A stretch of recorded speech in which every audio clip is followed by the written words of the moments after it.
മുഖ്യമന്ത്രി പിണറായി വിജയനെ ഇന്ന് ഒരു വൈറൽ കുട്ടി കാണാൻ വന്നു. ദൃശ്യം പുറത്തു വന്നിട്ടുണ്ട്.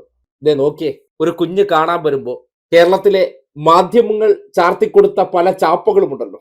ധാർഷ്ട്യം, ധിക്കാരം, ഇത് മാത്രമാണ് മുഖ്യമന്ത്രിയുടെ മുഖമുദ്രയെന്ന് പ്രചരിപ്പിക്കുന്ന ടീംസ്.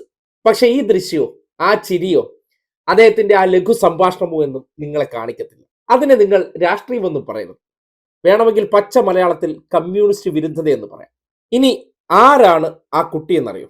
ഈ അടുത്ത ദിവസം വിദ്യാഭ്യാസ മന്ത്രി വി ശിവൻകുട്ടി പങ്കുവച്ച ഒരു ഉത്തരപേപ്പർ, ജയിച്ചവർ തോറ്റവരെ കളിയാക്കരുത് എന്ന് കുറിച്ചൊരു വാക്കും അതിലൂടെ കേരളം ആഘോഷിച്ച ആ കുരുന്ന്, അതായത് തലശ്ശേരി ഒ ചന്തുമേനോൻ സ്മാരക വലിയ മാടാവിൽ ഗവൺമെന്റ് യു പി സ്കൂളിലെ വിദ്യാർത്ഥിയായ അഹാൻ, അദ്ദേഹമാണ് ഓണപരീക്ഷയോടനുബന്ധിച്ചുള്ള ഉത്തരപേപ്പറിൽ ജയിച്ചവർ തോറ്റവരെ കളിയാക്കരുത് എന്നുള്ളൊരു മാനദണ്ഡം എഴുതുകയും ഒരു കുട്ടി എന്നുള്ള നിലയ്ക്ക് അവന്റെ ആ ചിന്താശേഷി കേരളം വലിയ തോതിൽ ആഘോഷിക്കുകയും ചെയ്തു.